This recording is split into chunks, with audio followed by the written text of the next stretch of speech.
allegiance to the flag of the United States of America and to the republic for which it stands, one nation, under God, indivisible, with liberty and justice for all.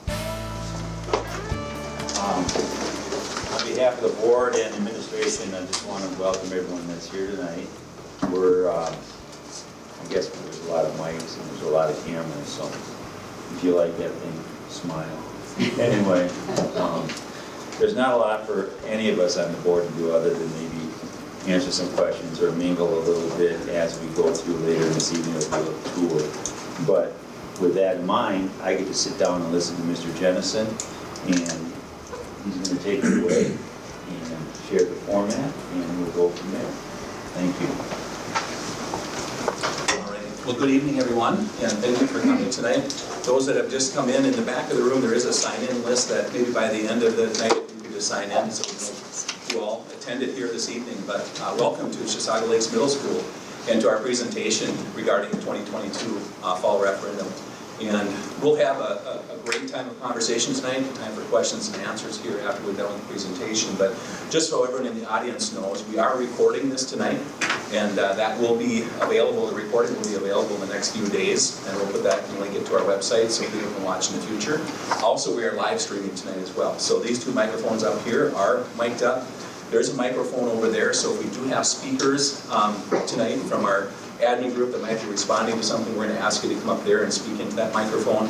For those in the audience that have questions during our Q&A time, I will repeat your question so that it can be heard for those that are listening either live or will listen to a recording in the coming days. So that's the format, or in terms of some of the specifics for tonight. Also, format-wise, we'll do the presentation, we'll do a Q&A, and then we'll close the meeting. And we'll have time for a tour for those who are able to stick around afterwards. We're going to take a quick tour of the middle school here to talk about some of the bonding projects that are here, would be present here in the middle school. So that's the format for tonight. We do have administrators here that are able to answer questions. They're all kind of sitting here in the front. And then, of course, our Board of Education, our business manager, Robin Bosworth-Torgerson. So with that, I'm going to get started with our presentation. And I wanted to start off with just a little bit of kind of what I shared on Tuesday night too. Or Thursday of last week, excuse me. But one of the things about our district that I really appreciate is the fact that we really celebrate our history. If you walk into the community center, one of the first things you're going to see is our display cases, which displays all of the history from our schools, going back to Taylor's Falls, where the first schoolhouse in Minnesota is still there present, all the way to Chisago City. And in between, you got the Chi-Hi Bulldogs. I've heard many stories of the school in Schaefer that people attended on a split shift, some in the morning, some in the afternoon. And then I know north of town, there's also an old abandoned schoolhouse out there in the country. Next to Lakeside Elementary, where we built the new school, we have the bell from Bonnie Glen. And that's all present and available for us to enjoy when you think about the strong tradition of Chisago Lake schools. And one of the things I brought with me tonight, this copper box actually was the time capsule from the 1939 Chisago City High School building.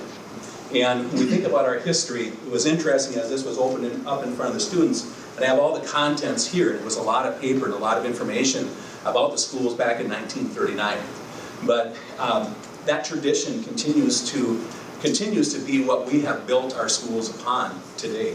And it's exciting to know that we're a part of something that someone started a long time ago. And as I shared Thursday night, we stand on the shoulders of giants. That's what brings us here today. People who have made our schools what they are, made the sacrifices in the past, really put forth a great opportunity for our students and our staff to thrive in environments that were supported by the community. And so as I look back over the history, one of the things I found, and this was in kind of a summary of our schools going back to the history, but the Chisago City School was district number 8. And back in those days, as they developed the school down on Old Town Road, this was in the time capsule, but I thought it might be worth reading. And it's the closing of this paragraph on the history of that district number 8. But in these early times, our school was held 5 months a year. Teachers found it difficult to get the pupils to use the English language on the playgrounds, as the Swedish seemed to be much easier to them. And of course, as we know, our Swedish history runs strong here as well. And I think that's, as I shared Thursday night, when we think about how much you have to really work at it to create a school system and continue to fund and continue to provide opportunities for kids. It's a lot of work, and there's a lot of strength, a lot of tenacity, a lot of perseverance that needs to go into that. And I just appreciate the history of our schools and how we are positioned now to continue to put students in a position to succeed. And we thank you for attending tonight and being part of the conversation.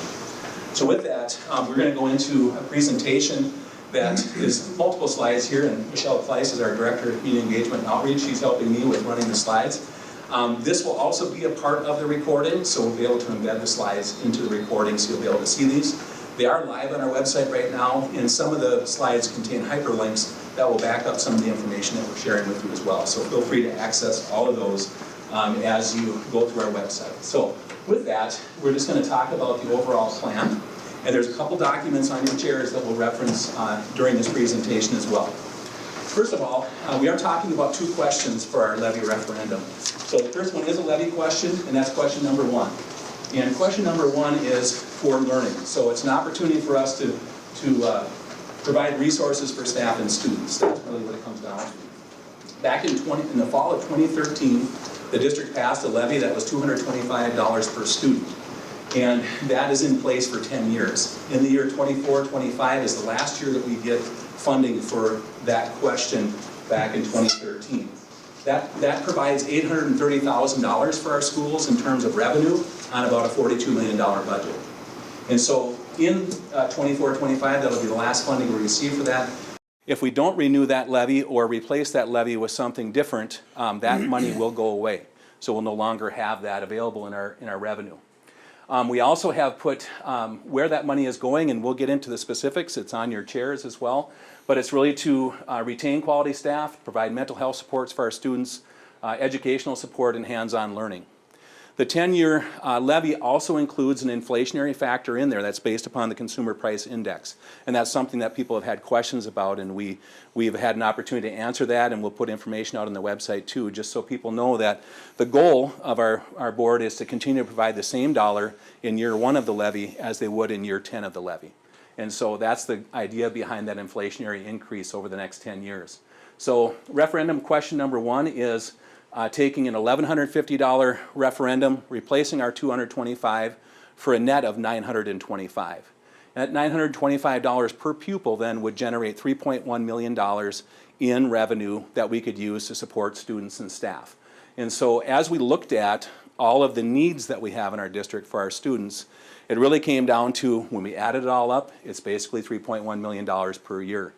Now, some have asked in the different forums that I've been a part of, that seems like quite a high number comparatively to our previous levy.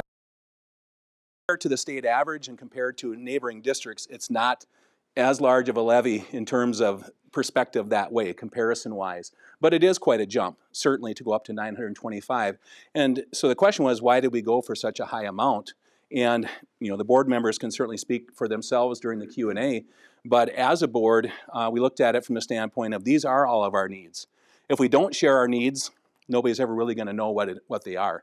If we share half of our needs and then come back in 2 or 3 years and say we need more, that's irritating as well and frustrating, because we really needed to communicate that from the onset. So that's certainly a message from the board, is that we want everyone to know clearly what our needs are.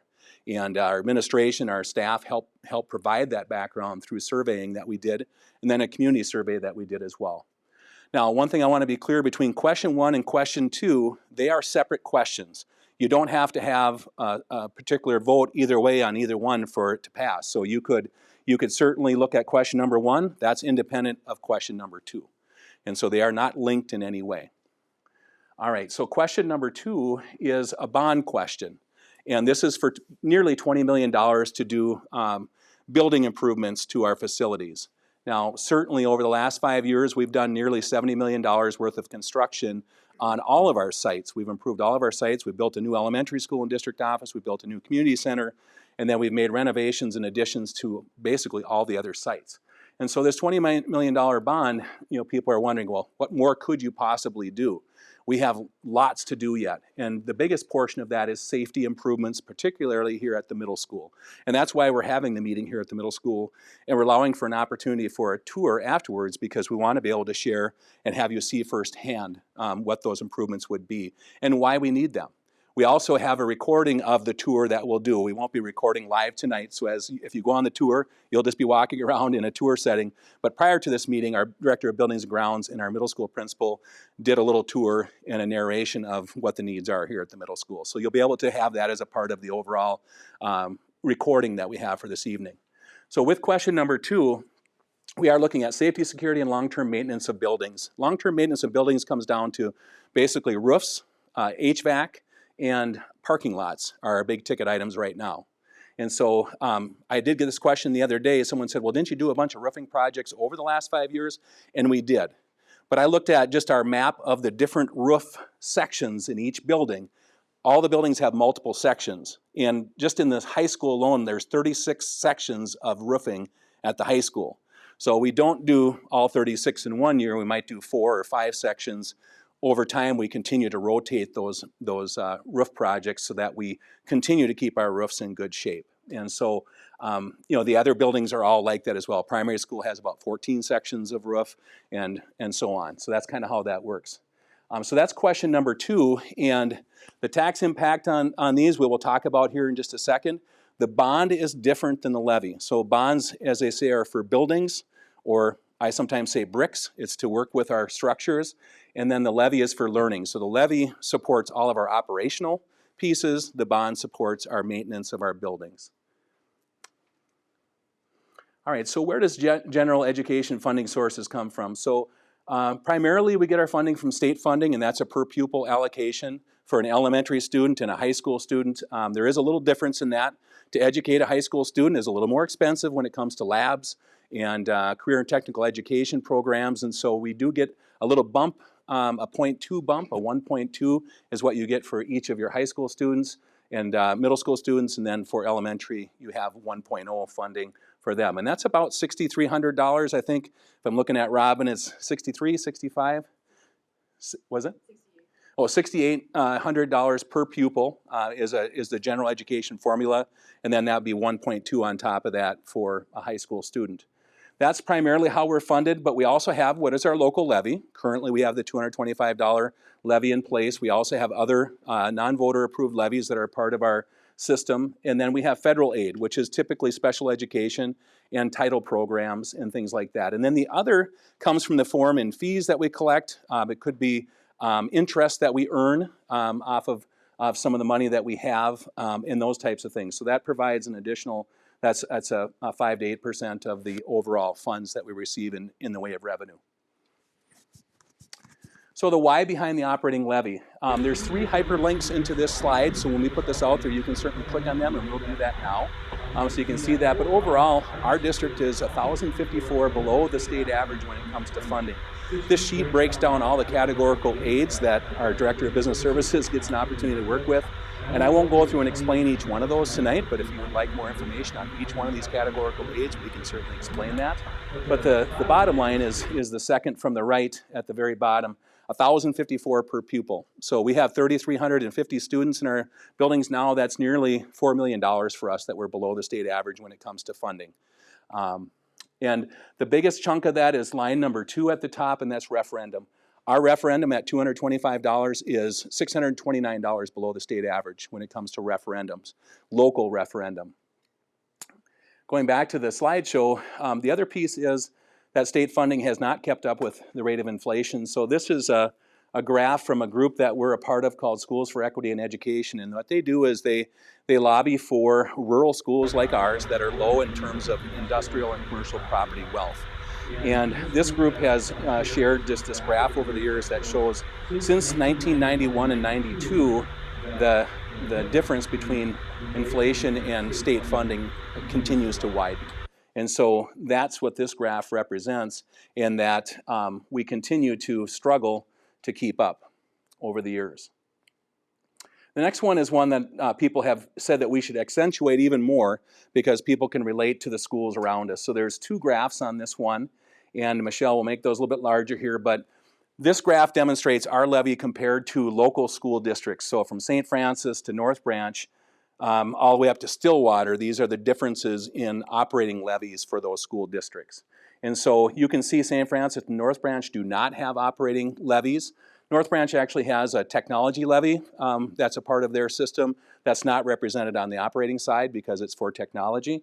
But Chisago Lakes is there, and then Cambridge Isanti passed a levy this past fall, and so they were able to jump up there. But you can see where Stillwater is on that other end there, and that's one comparison.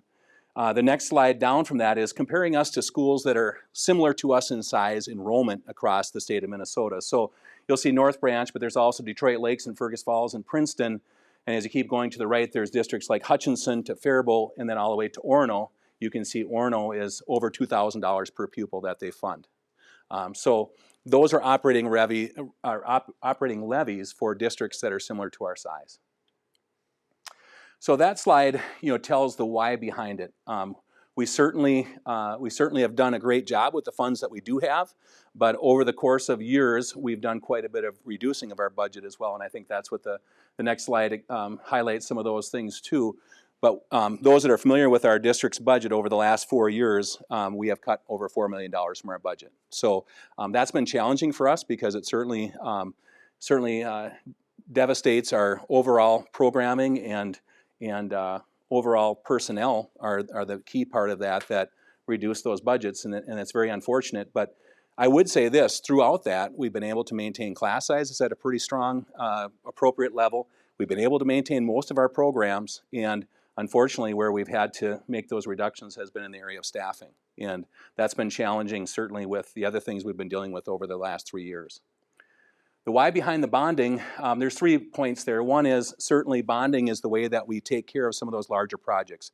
We do have annual allocations of budgets that will help us with capital projects, with maintenance and that type of thing, but certainly not on the scale of taking care of multiple roofs at one time or parking lots or large building improvements. We also try to invest in multiple projects at the same time because that saves us money in terms of mobilizing all the construction that's needed. And then lastly, state law does require us to go to voter approval for our larger bonding projects, which we have done over the years. And the last one was the 2017 bond that helped create all the things that we currently are experiencing here and enjoying here with the support of our taxpayers. So how did we come up with the list of things that are in front of you on that piece of paper? And we did that through multiple surveys of our staff, but also a community survey that we did, residential survey, and those are all available on the website as well, where you can see how we came up with maintaining class sizes, attracting and retaining high quality staff, supporting mental health, adapting programming to the needs of students presently, and then improving the safety and security of all of our schools. So we did this over an 8-month process, and we narrowed it down to these categories, and then from these categories we created the list that you have before you. I'll have Michelle go through these pretty quickly because this is on the piece of paper that we'll go over in just a little bit. But so we're talking about class sizes, retaining and attracting high quality staff. On the levy side, we're looking at support for mental and emotional health of our students and staff, and we're looking at restoring some of the hands-on learning that we've lost through budget reductions. And then we want to prioritize technology that's used to support the classroom. And so that's another piece to that.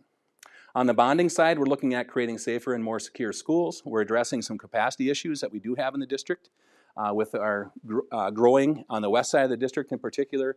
And then we have many long-term maintenance pieces that we want to address as well with that nearly $20 million. So with that, some pictures that we have that will be on the website as well. So this is our primary school over in Chisago City on Old Town Road. Recently we made improvements to that, and you can get an opportunity to go by there. You know, it's got a beautiful front entry now that has been added over this past year. And the result of our 2017 bond, one of the things we were committed to is if we could save money in our construction projects while still doing them well, if we could save money on that, we want to do some improvements to the primary school. At the time of the 2017 bond, the primary school was slated for about $150,000 worth of improvements. And through the construction process and working hard at it, but yet still building quality facilities, we were able to save a little over $3 million from those projects. And along with the sale of Lakeside, which was $1.2 million, we were able to cobble together nearly $5 million worth of funds that we made improvements to the primary school with. And we're very proud of that because our staff worked hard at it. All of our people involved in our construction teams worked really hard at it.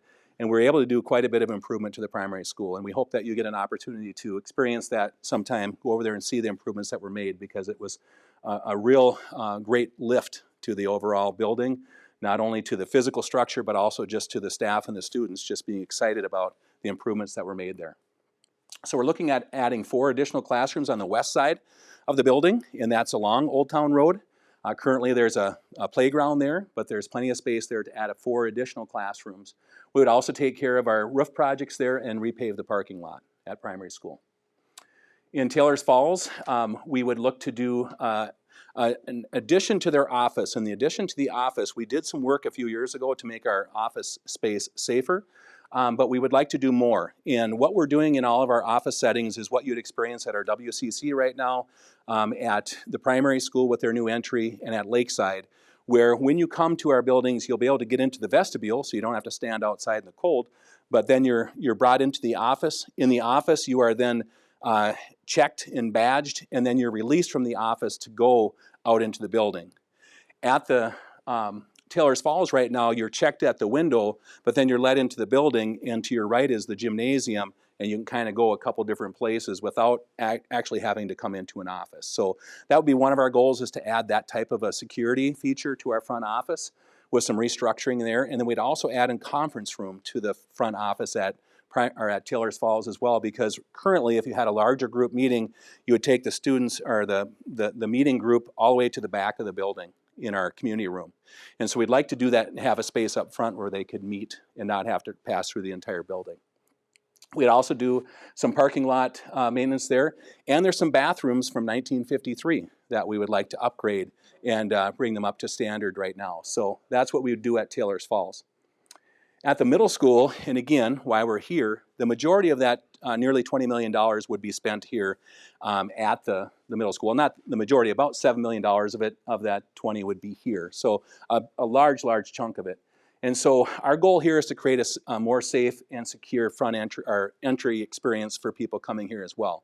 If you're familiar with our building, when you come here, you come in, and then there's a attendance booth that's across the hallway that you go to. You check in there, and then you go down the hallway to the actual office where you are checked in at the office, and then you can go other places. But when you come into the building, you can quickly go to the right or to the left, or lots of different places there. And so we want to create that same safe and secure entry where you come into an office, you are then checked, and then you're released into the building.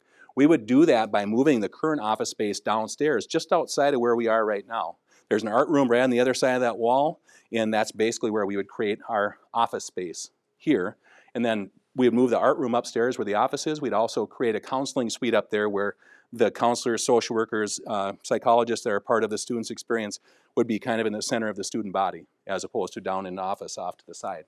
So that's the goal with the middle school in terms of the office. But we also, if you're familiar with this, and I've met a few people now through my travels that said, yep, I was a part of having school up in the 3rd floor. And up on the 3rd floor of the middle school, and if you're staying for the tour tonight, you'll see this, it was built in an open concept, which means there were really no walls other than divided walls that were on dividers, and you could close them and open them and create a bigger space or smaller space or whatever. The hallway walls are actually bookcases. And so what we do up in the 3rd floor is basically we would gut the entire 3rd floor. We also have HVAC to do up there, and we have bathrooms that need to be redone. And so as you go through the tour tonight, you'll be able to see firsthand what that looks like. But we'd like to create a more safe environment for our 3rd floor. Back in 2017, we did save some money from the project downstairs when we redid the district office and turned it into a special needs program. We were able to put corridor doors up there, and that was a way that we created more safety by being able to lock down the 3rd floor so you couldn't get into it.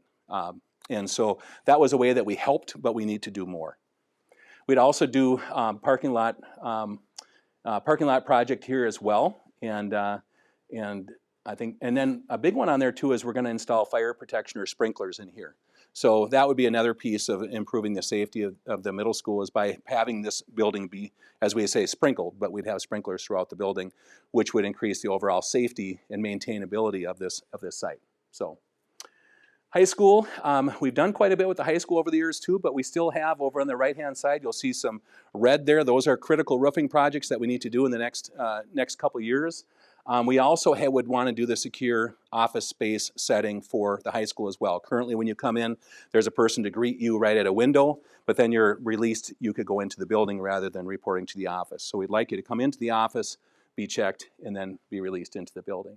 So that's what we would do there at the high school. And then you may be aware, we do contract for our busing services here through 4.0 busing services, but we own the bus garage where they store the buses.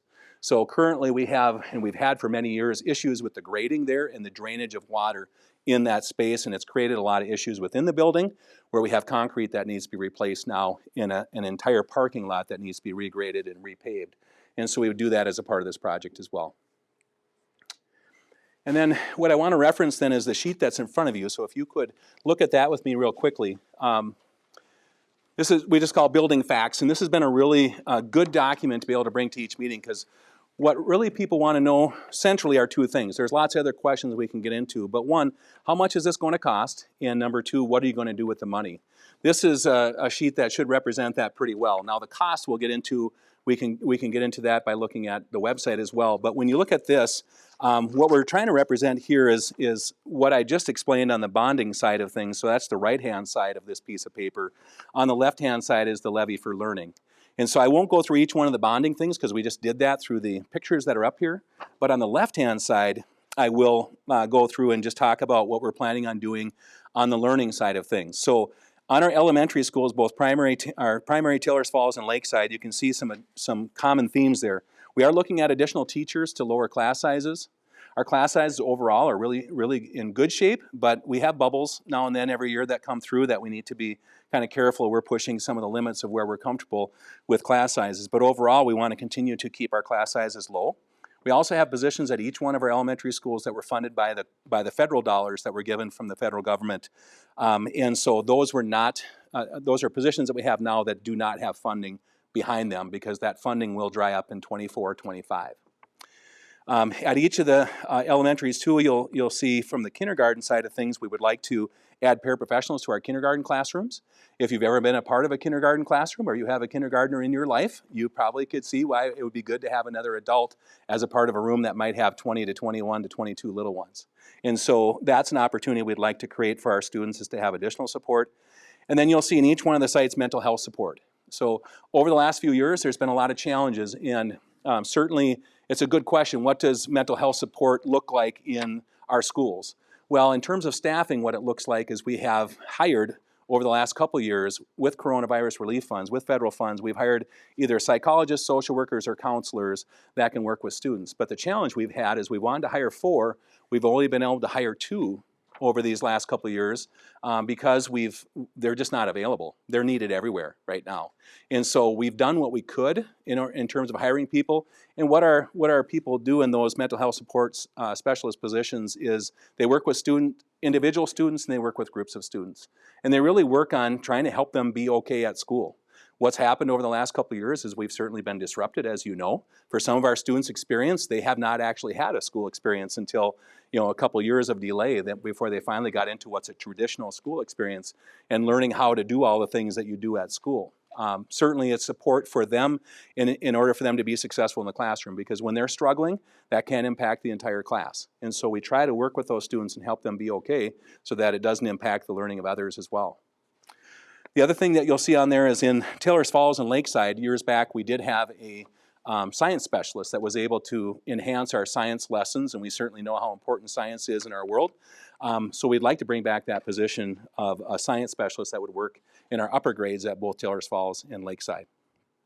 I don't think there's anything I haven't covered on there on the front side here related to what we would do with levy dollars. On the back side, when we talk about our middle school, there's quite a bit of work to be done at our middle school in this area as well, and that's something we'd like to enhance. So we're looking at adding a core subject area teacher and a specialist teacher that would help support what we call house model here at the middle school, where if you have 250 sixth graders, you like to divide them into halves. So 125 of them would have the same core group of teachers and specialists. The other 125 would have a different group of core teachers and work possibly with the same specialists. But between those two, we really break down a large group of 250 students. We break that down to 125. And so those teachers really get to know the students well. When the students are struggling, when their attendance is down, when their grades are slipping, there's a smaller group there that you can focus on rather than trying to focus on 250 at one time. So what we would do with those teachers, that would help us to break things down into smaller houses here at our middle school. We'd also add a counselor, academic and behavior support. So basically what that would be is a person who checks in with students who are falling behind, helps students who are having a hard time with homework completion, attendance, those types of things. Tech integration, one thing we've wanted to make sure we're clear on is we don't offer distance learning anymore. So when you think about the distance learning that happened during the pandemic when no one was allowed to be in school, that distance learning experience wasn't the greatest for most people. And so we recognize that. When we talk about adding tech support, and in this case tech integration, what this would be is a person who is going to help our teachers and support staff as they embed technology into how they teach and what they teach. This would be a person who would support that integration of the curriculum and using technology as a tool. Not using technology as a replacement for a teacher, but using technology as a means to delivering curriculum in a stronger and supportive way. Also, we'd add a special education teacher. We would add middle school and boys and girls track and field has been a really popular activity for our students. We'd like to add that back, and then we'd look for mental health support here at the middle school as well. At the high school, we'd add back 2 core subject area teachers, so either in the area of math or English or science or social studies. Career and tech education is what the CTE means, and so one thing at Chisago Lakes, we have real strong career and tech education programming, so that's FACS, that's business, that's welding, that's machine shop, that's ag, all those areas, carpentry, woodwork, all those areas are areas that we know are really important to Chisago Lakes. We have an automotive shop, I shouldn't leave that out as well. So we have a robust career tech ed program. We'd like to add back a position that was reduced. We also would look at academic and behavior support. We would restore some coaching positions that we've lost over the years and look for mental health support there as well. At the district level, we would look to, and this is a real key point that we're putting right, up front and center, in order to retain or to attract and retain our staff and train our staff, we have to be competitive in the labor market. And right now, that's a struggle. And I think we see it on all sectors of our workforce today, whether it be in schools or whether it be in the public or the private entities, everyone's having a hard time hiring people. And so we've had to raise our pay, we've had to raise our benefits. All those things are important to attracting and retaining the best staff. And I say this over and over again, the best staff are going to get the best results. And we want to surround our students with the best staff. And so we're going to have to, really improve that in order for us to be able to attract and retain. To the south of us, if you look at Stillwater, White Bear Lake, Centennial, Forest Lake, those school districts all pay quite a bit more than us in pretty much all employee groups. And so that's what we're competing against. And we have to be competitive in that labor market. Technology, as I referenced, this is where we want to improve technology across the district in terms of replacing Promethean boards, things that we use in the classroom, obviously Chromebooks that we use with students and that type of thing. So we're looking at the devices and the supportive technology around our staff and replacing that. We would look at hiring a district-wide nurse, an additional bus route, and then administrative support in the district-wide would mean this, in that in our district office we have a receptionist. We cut that position back a couple months from a 12-month position to a 10-month position. We did that during our budget reductions. We would look to restore that person to a 12-month position because they support 3 of our directors right now that do not have any support. So area of teaching and learning, buildings and grounds, and technology, they really could use some administrative support. We'd also restore an accountant position. Over the years in our district office, we've had retirees that we have not replaced those positions. So that'd be one of those. And then communications, we have Michelle as our communications, community engagement and outreach director. That's a position that we'd like to permanently fund, but it's an investment that our board made in order to communicate in forums like this or communicate in our social media, communicate. As you've seen from our district, we get a lot of great connectivity through our website and social media because of the efforts of Michelle and all of our administrators and teachers who provide the content that we're able to share out the good news of what's happening at school. So that's what we would do from the district-wide level. So this document is one that I'd like you to keep with you because it kind of goes through what we're going to specifically do. And then there's a half sheet here as well that please take with you. The main thing about this is it does highlight the cost and that type of thing, but there's also a QR code down in the back side of this that whenever you have this out, if you want to get to our website quickly, or if you're on your phone, you can go and scan that into your phone and look at our website. So last couple things, and then I'll be done, but I want to talk about just some other parts of our website that will be of reference for you. So getting down to the cost. So, and again, the focus of this is really on what this is going to do for students, but we certainly know there's the side of the cost as well.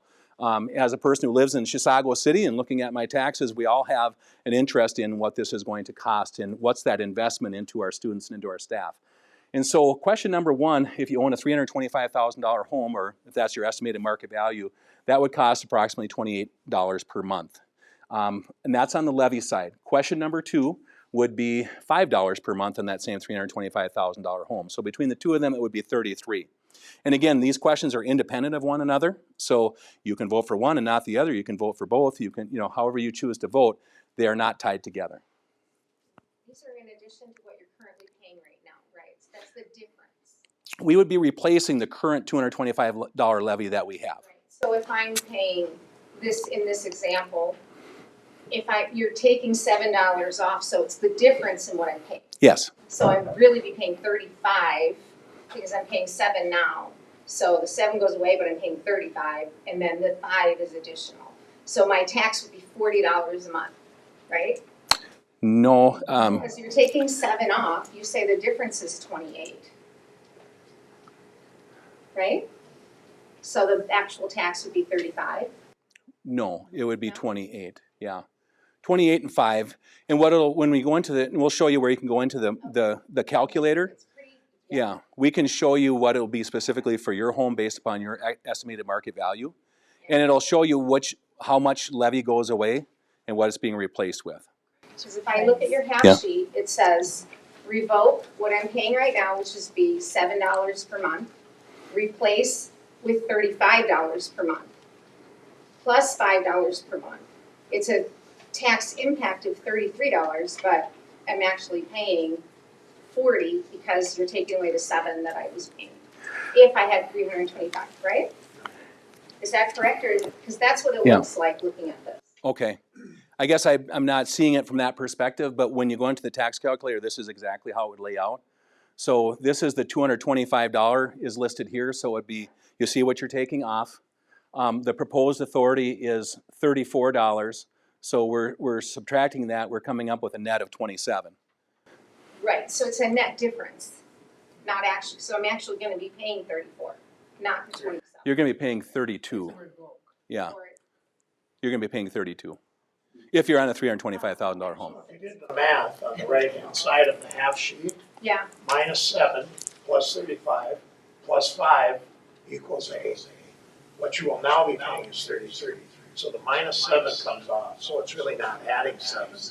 You're starting with 7 and adding the 35 and the 5. It is really a net of 33 on that size house. right, but you're taking $7 off that I'm That's paying sort of right revoking now. the 225. Okay. You will no longer be paying that $7. I'd no longer be paying the 7, Right. but, okay, So you're at, yeah. I get you. So it's just like a math problem, minus 7. No, I'm telling you, I'm pretty great at math. The way this is, The way it's worded, you feel it's telling you something different. right, so Okay. that's a net difference. It's not what I'm actually paying. I think that's a great question. 'cause it Total clears it up. change, the total change of what I'm paying now is $32, but I'm actually gonna be paying 7 more than that if I'm paying 7 now. It's my actual tax. No, Oh, okay, then Yeah. it's, They take away the seven. Can Greg bring it? That's the revoking. and Greg, would you want to, is there anything you could add to that? You could just step up this microphone. If any of our speakers here, and again, for those that might be listening online, the question is about there's a sheet here, and on the website, you can go to our estimated tax impact. It'll show you what we're revoking, and then it'll show you what we're adding, and they'll show you the net. So Greg Crow is from Ellers, the group that works with us to do our financing of this. Greg is actually a Chisago Lakes here resident and had his students graduate from here, but he's been working with us as a part of this project. If there's anything you can add to that conversation, Greg, go ahead. So maybe if we just walk from left to right, the $7 reduction that's the authority that's expiring. So that's on your tax bill right now. So I think that's what you were trying to say. So the $7 that you're paying now goes away because that expires. And then the proposed authority then adds 34 in total taxes for that authority. So the change from what you're paying now is the $27.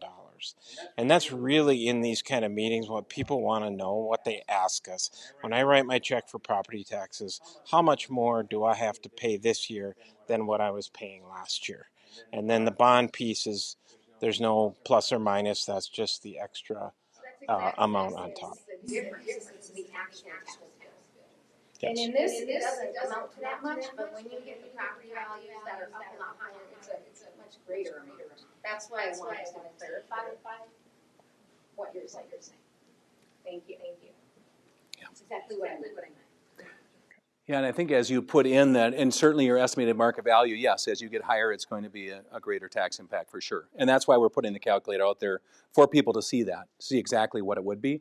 And if you scroll down on this, Michelle, scroll down, you can see we also do that with commercial industrial property, and then we also do that with our ag property as well. So all those things will be, a person will be able to go in and figure out their tax impacts. I think going back to the overall website, and again, as we look at that, the cost piece, and I think I'll just have Michelle go to the website. And so we'll go to home just so you can see that, and people online can see that as well. So on that, we have the tabs at the top that describe everything we discussed here tonight. So the need, the plan, the cost, how to vote. And so I just want to click on that tab real quickly, Michelle, if you could, the vote piece. And so our absentee balloting begins on Friday of this week, so certainly people like that option. All the information is there on how you can vote, where you can vote, vote by mail, vote early, vote on election day, all that information is there. I did request an absentee ballot for myself. Took me about 2 minutes. You need your driver's license, and then you just plug in the rest of the information, and you'll get your absentee ballot sent to you. So all that information is there on the vote as well. Going back to the website then, Michelle, the piece we would talk about as well would be, we'll pull up the top there. So the other piece is what we have for resources. So the things we've referenced here tonight, we have in the way of resources. We have the district's website, we have the school board's portion of the website, which contains all the survey information we've used in the past. It also has the referendum presentation we're making tonight is there. And then we have a spot that's for FAQ, the tax calculator, our fast facts flyer that we have. We also have the review and comment, which is basically the bonding project. We have to send that into the state of Minnesota, have them look at our entire project and approve what we plan to do. And then we have the building facts as well. So per building, what we talked about here today. So all those are a piece of that. And then under the frequently asked questions, we do have on the handouts where you can email us or you can send us a voicemail and we'll get back to you. When we have frequently asked questions that are kind of a nature that most people would want to know about, we do put those on the frequently asked questions part, and we add to that as questions come in, because we want to continue to prepare the information that our voters need in order to make that decision, because ultimately the voters will decide what is going to happen with this. It's our responsibility to put it out and give people clear information, help them have the information they need to go to the polling place and make a decision that's best for them. And so that's what we'll continue to do and continue to put that emphasis on. Yep, it certainly is an impact on your taxes. These are the things that we would do with it on behalf of students and staff. And so I'm not going to reference anything in the particular in the FAQs, but you can certainly go there and check that out. And I think we probably have covered everything that would be in the slide deck. So we'll just reference back to that and make sure we haven't missed anything that we want to cover.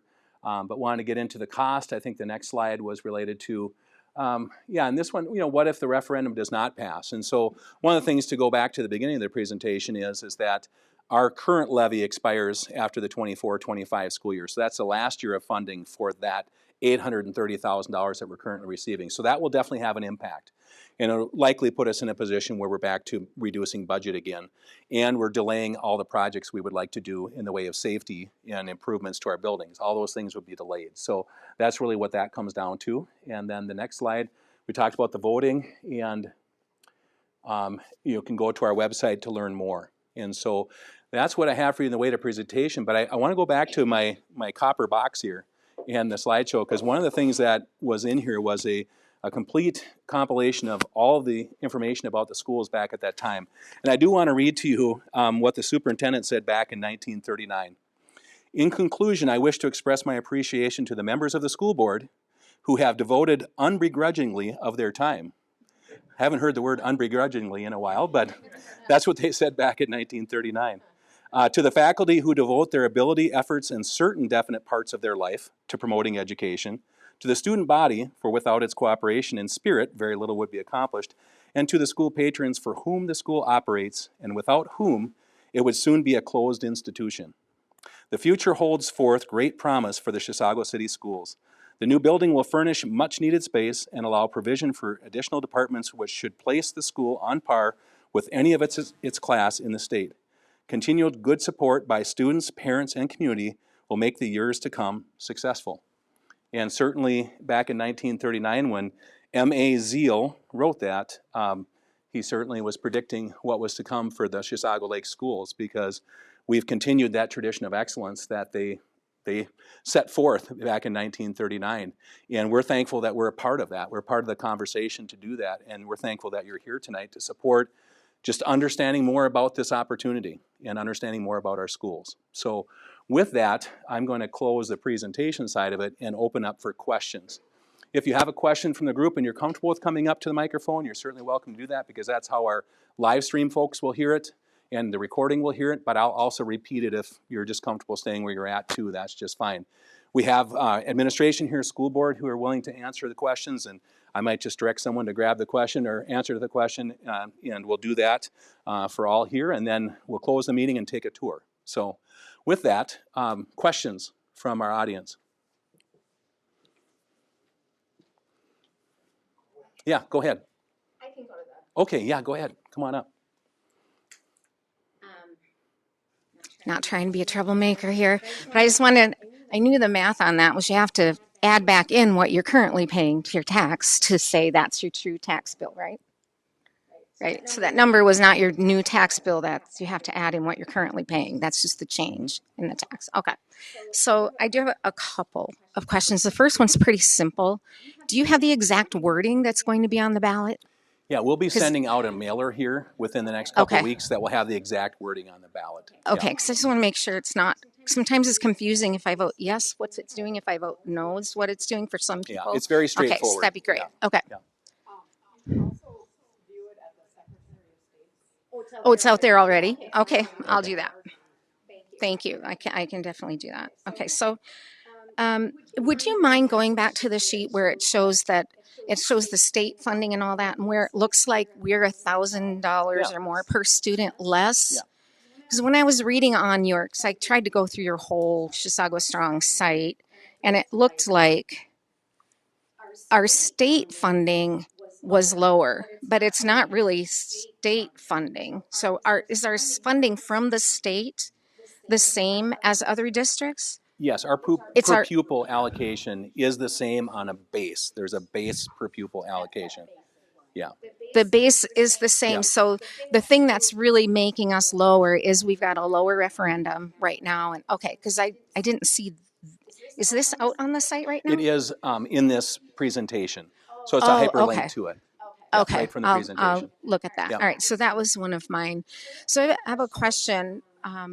One of my neighbors kind of come about pensions. So is any of this new levy, the operating levy, going to be going towards a pension deficit or pension plans for employees, et cetera? Yeah, the answer to that would be no. We certainly do have pension liability that we have already accounted for, but it's not a part of this. Okay, that's really great to know. Yeah. That's it. Thank you. Thank you so Thanks much. for your I appreciate questions. it. Yep. Yeah. How about other questions? Yeah, go ahead. Why do you compare your district to other districts? We're our own entity. It's like saying my neighbor, they make more money. Why do I care? That's them. This is us. Yeah, we've been asked how we compare to other districts, so that's part of why we put it out there. Excuse to say, hey, they get more money, so we want to be on par with them. That's how it goes.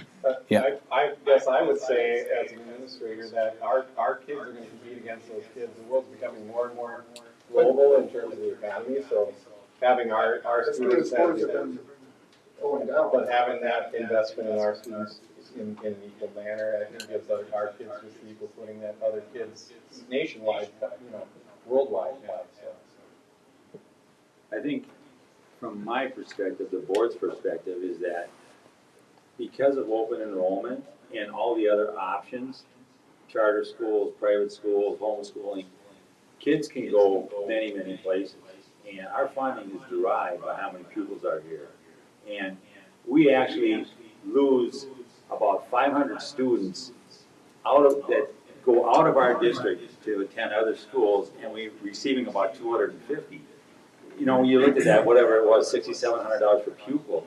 Well, if we could retain it, that was balanced, we'd have a significant amount more just dollars to help operate. If you look, Forest Lake for many years did not have an excess levy, an operational levy like this, and they just passed one for 980 something, whatever it was up here. It's in the $900 range. That's a significant amount. They can offer a lot more things to their students. It helps them balance their budget. It helps them provide better benefits to their staff. And when we don't have that, we have kids that are going to say, we're going to go down there. We have to be competitive. And we've been negotiating contracts just recently, and it's very, very difficult to negotiate a contract for whether it's a teacher, an administrator, or whether it's a custodian, paraprofessional. They can go to all sorts of places and get different wage that's often significantly better I'm on the teacher's negotiation staff. A teacher with this like-minded education and experience can go 1 or 2 districts away and make $15 to $20, $10 to $20,000 more per year. Well, Everybody's hiring right now. and so, we're not saying that we have to pay teachers what Stillwater's paying them, but we have to try to keep up and keep pace with it. And that was one of the things that Mr. Jennison suggested, that we're attract and retain high-quality staff. And in the labor market we're in today, some of the funds, if we pass this operational levy, will be going toward that. I think another thing that I'm very proud of as our school district, we provide some tremendous facilities here. All right, and we're just talking about, I've been through all of this. I've been on this board for 35 years.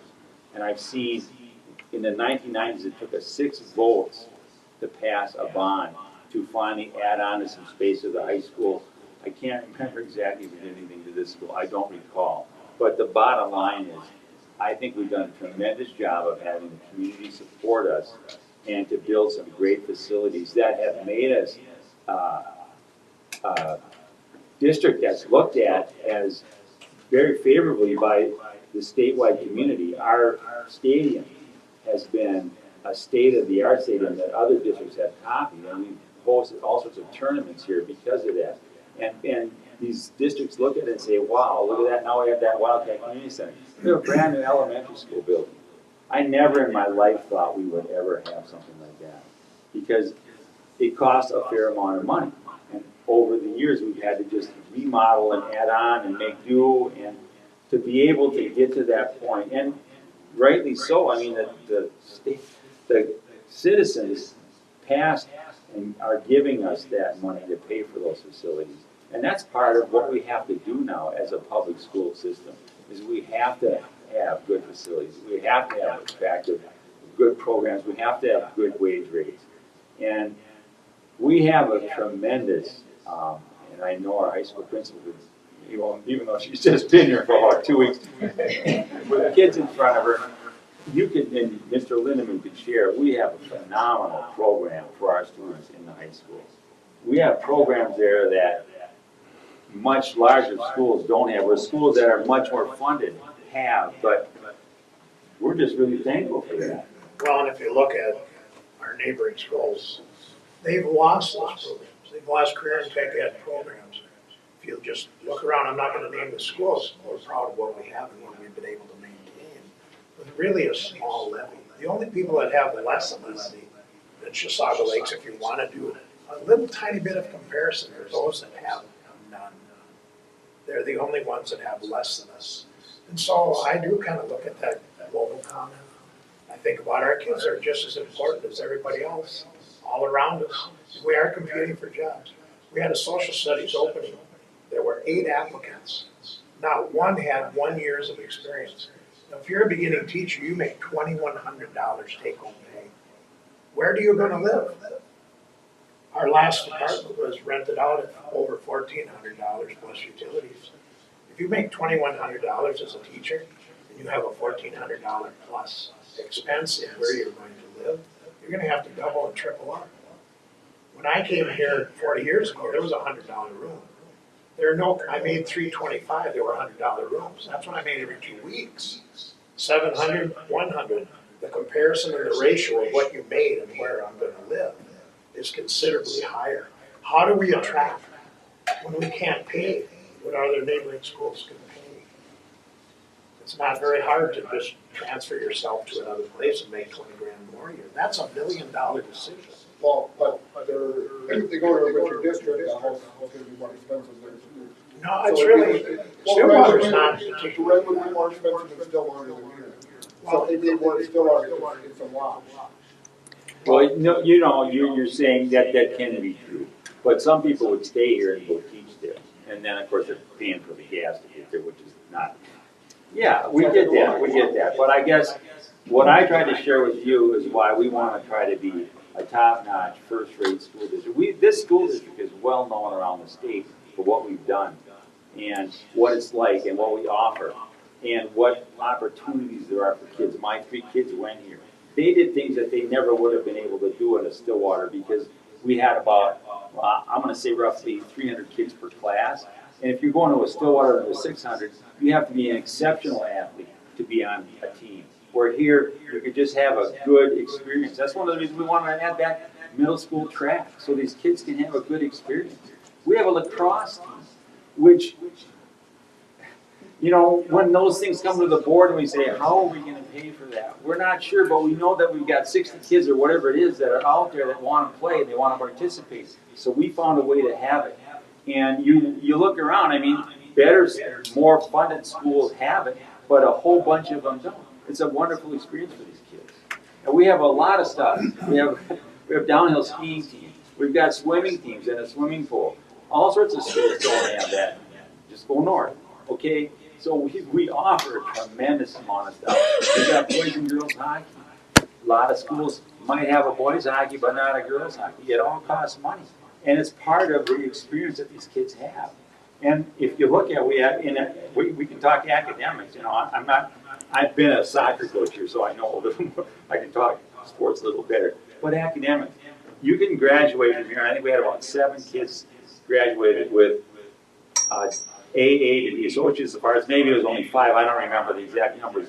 But there's also some college credits you can take. What we offer in the classroom, we have tremendous physics, chemistry, and math, calculus. We have language. We have the CTE. We have stuff that these kids can get tremendous things that Jeff was suggesting that other schools had to cut all of that. They don't even have it. We have this great program, and it costs money. I think the biggest thing they're trying to get across is if we don't do something, you guys, we're going to lose that stuff. There's no way we can keep all that stuff with what we have.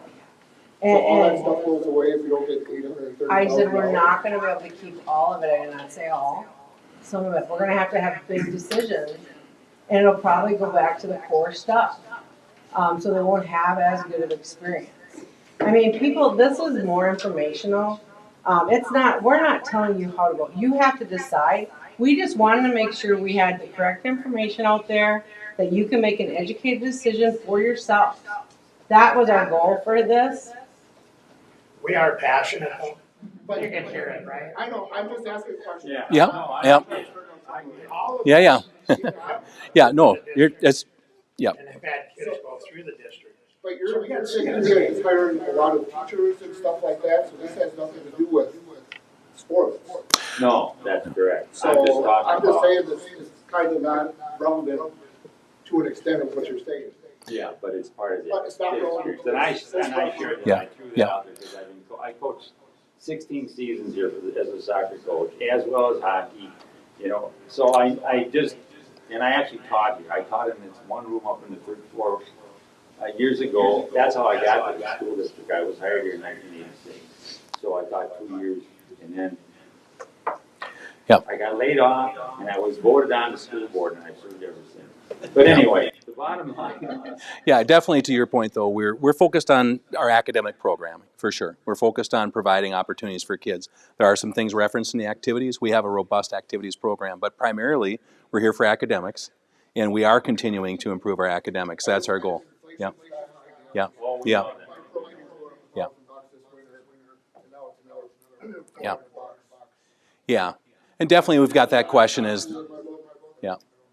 Yeah, we've definitely had the question about timing, like this is a really hard time. We absolutely understand that. Yeah. How about we go in the back? Yeah. Yeah, go ahead. I think part of this is like we're a business, because I think it came up in why are we comparing ourselves to other districts, and we're kind of like a business, we're trying to attract people. And one note is that the kids here are very fortunate because with the exception of downhill skiing, all of our sports teams are on campus or within walking distance, which is, you know, I think a great draw. Really cool. So anyway, I love that part. I have a question about district nurse. Is there a nurse at each school right now? And if so, what would the district nurse do? Yeah, so the question for those that are listening is, what is our current staffing in the district for nursing? And when we say district nurse, is that a district overseer type nurse? And the case is we have 3 nurses right now, and they're shared between 6 sites. And so what we would do is add another nurse that we'd employ in the district. They wouldn't be in charge of all the nurses, if that helps answer the question. So we'd add another nurse to the overall nursing program to bring down the number of students per nurse. So certainly right now with 3,300 students and 3 nurses, we're looking at 1,100 on a ratio right now. We'd like to make that ratio less in terms of numbers of students to a nurse. When we think about nursing in our schools, one of the things to keep in mind is there's far more than working with the students who come to the health office. Our nurses are also involved in our individual education programs for each student who has special needs. They're involved in all kinds of other testing and assessments that are part of that. They're a part of 504 plans, IEP plans, student individual learning plans. All those things fill up a nurse's day. And so we certainly would like to add one more nurse to our district. Yeah, is how that would work. Yeah, thank you for asking. Other questions? Did you have another one here? Yeah, no, you can certainly go. Okay. So, when you're talking about, you know, this, it's like a business. I'm a business person. I've all my career, and it just seems like a hard pill to swallow to not double the per student, not triple or even quadruple, but it's more than 5 times all in one chunk to say that we're increasing taxes by that much in one chunk. And it's not only that, but it's going to be adjusted for inflation. So over 10 years, you're going to compound that. It's going to end up, if let's say it's even 3% per year, which is a lot more than that this year, 3% over 10 years is a lot more than 30% higher because it's compounded every year. So I just, from, you know, community members, we want quality schools. We want our students to have all the best. And I know it's a tough job, but I feel like a lot of the community, even if there were like a step, it's too late for this ballot. But if there were a steps program, like we're going to triple it this year, and then in 4 years we're going to get to that 5 times or whatever. I feel like a lot more of the community is going to be more likely to swallow that pill. But I wish I would have been involved earlier on. You probably Let me thought answer about this all question, those things. because I answered this on when was it, Thursday? I don't know what I mean. So we debated for 3 days on the numbers. So we did not take this lightly. Okay, so exactly what you're saying is we went round and around and around. So I'll just tell you how we got to it. Basically, and I've been in the community my whole life, and I think we wanted to lay it out to our community what we needed. We get that it's a lot, we talked about doing half, we talked about the stepping, but what we would do is if we did not do something higher than what just stepping, we would still be cutting. And then how do you explain that to your community? If you don't lay out exactly what we need, okay, without cutting, this is what we need without cutting. So if we wouldn't have done that, and we would have just said, well, we need this, and then we would end up cut, you would lose faith in us. So we needed to tell you exactly where we're at. It's just that if you get a no, then you That get we cut. nothing. You know, then it goes to zero. Now, nobody wants that. Correct. We don't want you to go to nothing. We do have We have another to year. sit out to tear up here. It's just. We do have another year, but what we did, if you go back 3 years, under the 225 for 4 years in a row, we cut about $1 million with that. Now, 7 years ago, we started cutting with the 225 that we presently have. And so, it's one of the few things, honestly, this board all unanimously agreed upon, which doesn't happen quite that often. We really did work hard. But what we are afraid of is if we just went for a renewal, we'd be cutting in 9 months. And we'd be cutting deep because we cut $4 million. We got a little bit of a reprieve because there was some ESSER funds and some government funds that came and kind of helped bridge us for a couple of years. But we would have likely been cutting 7 years in a row. That's $7 million likely out of a $41 million budget. Now it's, gained a little bit. The budget's gained because of inflation and the costs are. So we were just so afraid we'd be cutting and cutting and cutting, and we didn't feel like that was responsible as a board. And there was way more than the amount that we decided we whittled it down. We did whittle it down a lot. Yeah. Been in lots of those meetings. Yeah. Well, I want to address the second part of the question. And Greg, would you mind helping with this piece and talking about the inflationary increase and how that relates to CPI? Would you mind stepping up to that? And that's a good question. So we certainly want to be fully transparent on. It says it right on the ballot question. We're talking about an inflationary increase. So maybe just give some background on what that would mean then in terms of a $925 per pupil levy. What might that look like with an inflationary addition? Right. So obviously everyone knows in the news that that inflation is 8% or so right now, but that's not the inflationary factor that would get applied to this authority. The state sets the inflationary factor and projects that for school districts in this situation, and they're talking about an average of about 2% over the 10 years that this is in place. So on $1,000, it's $20 a year. So it's not going to quadruple it. It's not going to triple it. It will compound and add, but it's not going to double it even.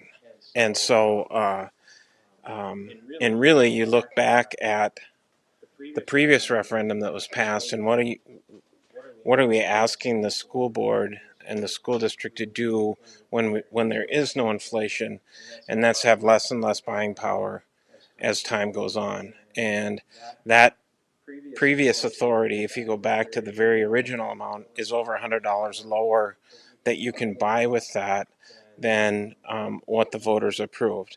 And our tax base has grown, and the tax impact of that has shrunk.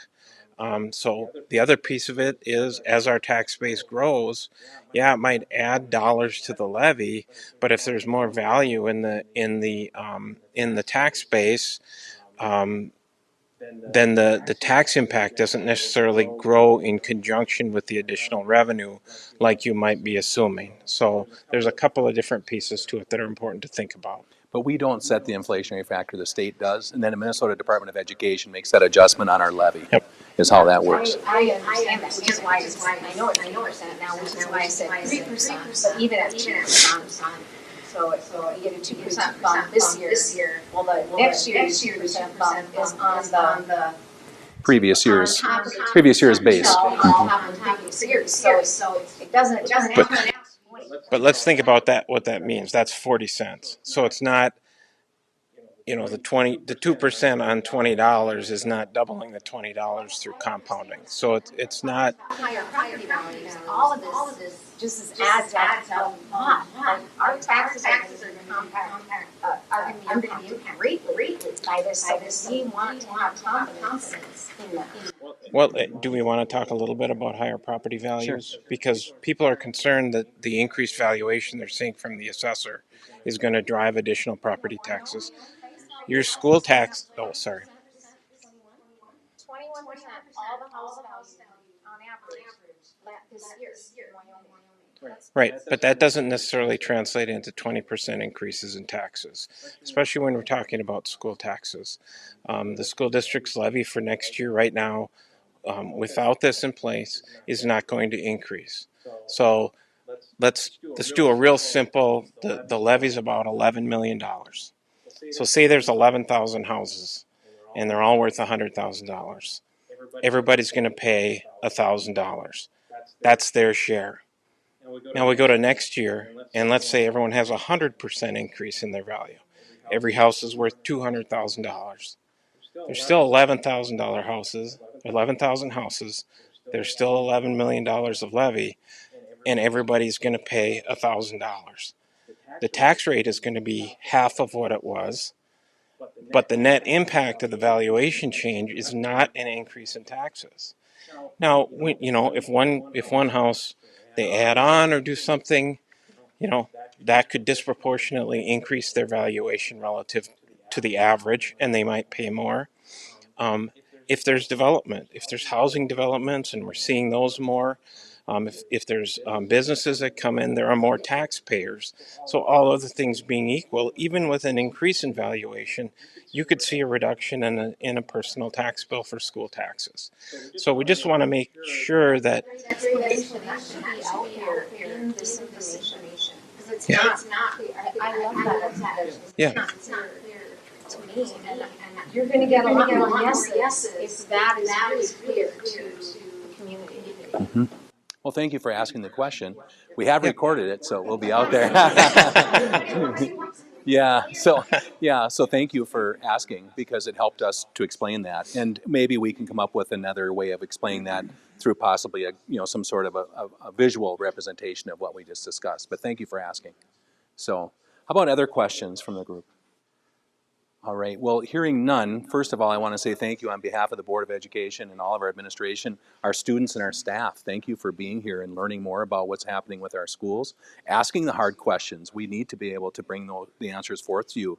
We don't shy away from that, so please continue to engage with us as we get closer to November 8th, because ultimately, our community is going to decide what the decision is, and we're going to continue to put forth our best effort on behalf of our students and staff every day. It's an honor and a privilege to be in the positions that we are in, and we mean that sincerely.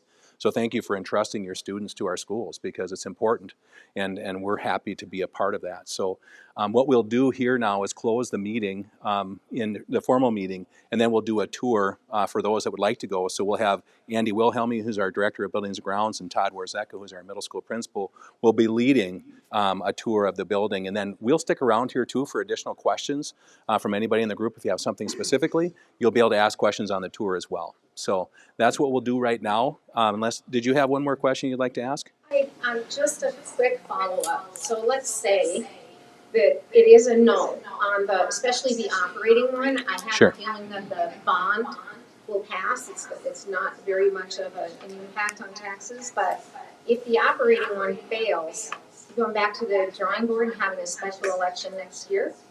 We would likely look at a fall election again. That wouldn't be, it would be a special election, the fact that there's not a general election in place, but we would do that on our own, and we'd have to do that at our own expense.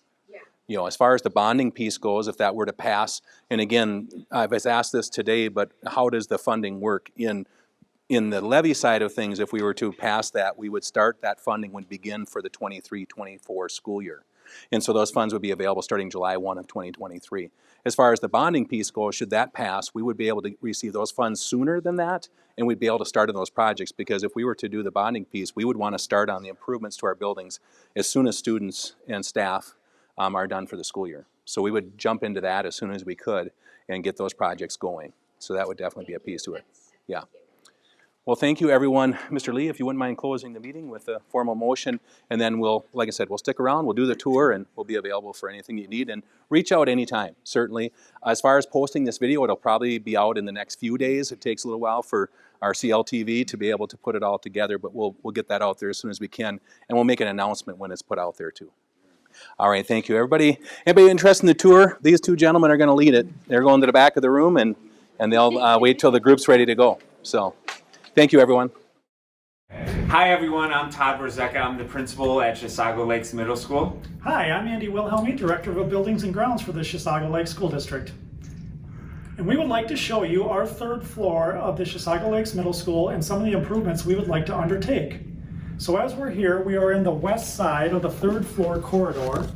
And in the event that we have a safety related situation where we need to lock down an area of the building or the building, we hit a lockdown button in the front office and these two doors will close. These doors always remain locked, and so then any occupants that are inside will be sealed inside into a safe environment, and that will also happen on the other side of this corridor. Let's take a further look inside. Perfect. So Andy, do you want to tell us a little bit, if we were to pass this levy bond, what would happen to rooms such as this with a temporary wall? So as we come in, you can notice we have a temporary wall that is a partition between two classrooms. In two different locations on this floor, these walls would be removed and we would put in a traditional style wall system. And then as we look this way, you can notice that there are bookshelves that are currently our wall systems. So as we come back out of the classroom and we look down the hallway corridor, what we would like to do is we'll remove these lockers and then we're going to build a wall system that is going to span this entire length of this corridor that will facilitate us putting classroom doors into each of the classrooms that we have up here. Okay. And Andy, you said there's another temporary wall on this floor. Where is that located? Correct. So as we come down here to the right, we'll see another one of those dark brown wall systems here that is a temporary wall. And this would be replaced as well.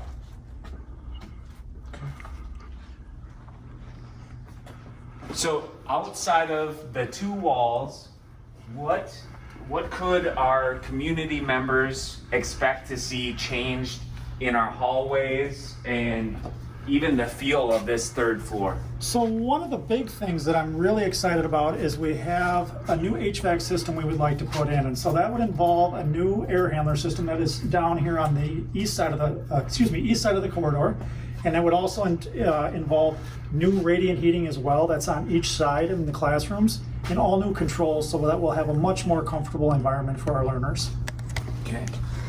I know you'll explain this, but a piece of this remodel, right, is going to be the bathrooms and the space that we currently have? Absolutely, Todd. I'm glad you brought that up because that is another really important element that I'm excited about as well. So you'll see here that these restrooms are original to when this addition was put on. And so we'd like to redo these restrooms. And we'll take a look in here, and this is the ladies' restroom.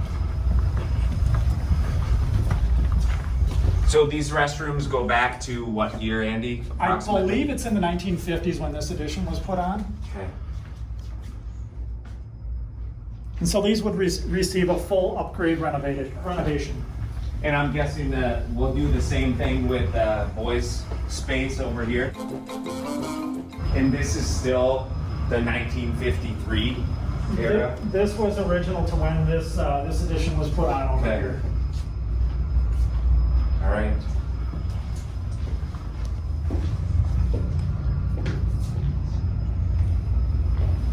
Okay. All right, let's head down to floor 2. One of the things I'm very proud that we were able to achieve this summer is we were able to replace all of the flooring in this corridor that actually wraps around through the band hallway as well. That involved a very lengthy process of abatement, and then we ground the floor, and then we leveled the floor and put this product in, and as you can see, it's extremely smooth, extremely flat, and very, very maintenance free. So there's no more stripping, no more waxing, and the floor actually has some self-healing properties that is really going to cut down on maintenance. And so it's just something that we're really proud of that we were able to accomplish this summer. Okay. So we know right now, Andy, that coming up here, and obviously there's the sign that shows it, Here is our main office where our secretaries, where my office is, where Mr. Glatch's office is, where Mrs. Erickson's office is, and that's one of our wonderful secretaries, Courtney, in there, still working the night away. But if this were to pass, what would this space become? So this is a really important aspect of what we would like to do because it involves security. And so this space would be remodeled and we would have student services, or another word for that would be counseling, on the right-hand side. And then the left-hand side of this space would become an art space. And so as we continue on, we'll explain where the art is going to move from and where it's going to go to. I think it's very important that everybody from all of our communities that make up Chisago Lakes understand our current process that parents pick up students and check into the building. Correct. So we'll take a walk to the front entry, which is door 1.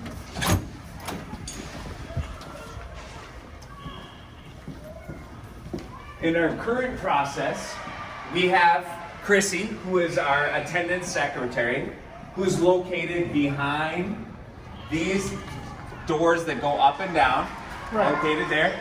And Andy, where would people come into the building? So right now, when we have a parent that's coming in to pick up a student or just coming in the middle of the day for any reason, they're going to come in through door 1. And the inner doors remain locked throughout the school day. And there's what's called an iPhone on the right-hand side. And what that is somebody's going to hit the call button. That's going to alert Chrissy in this front desk area, and Chrissy's going to buzz them in. And so we ask that those people come directly from that door and come over to the attendance office here where we can check them in and do a background check.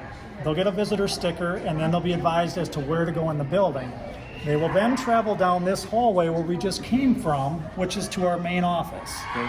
So as far as this system goes, Andy, I think the biggest piece is, as we transition downstairs here in a second, the notable differences between what we currently have and what we would have for safety. Right, absolutely, Todd, and you bring up a great point. What we want to do is we want to change the way in which people access our building because we would like to have a better control of access. So when people come in, we're going to show you downstairs what we would like to do as far as a new office, a new location, and what that procedure will be.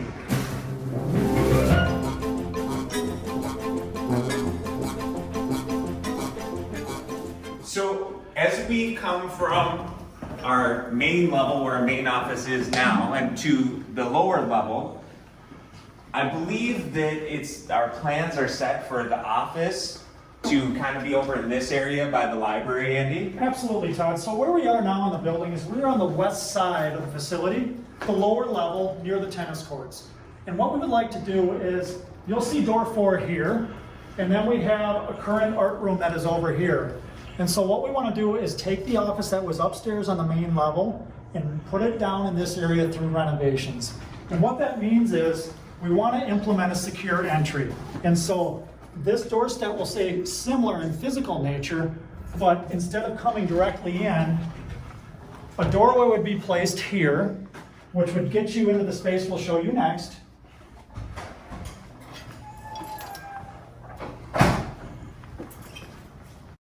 So, Andy, this is the space that would be the office, the secretaries, principals.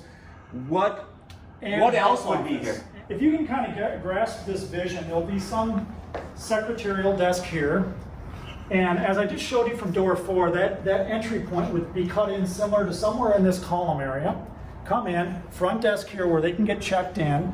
And then once the background check, your visitor sticker's been applied, you'll be able to go out another set of door over here, which will release you into the building. And so that's what we call our controlled entry.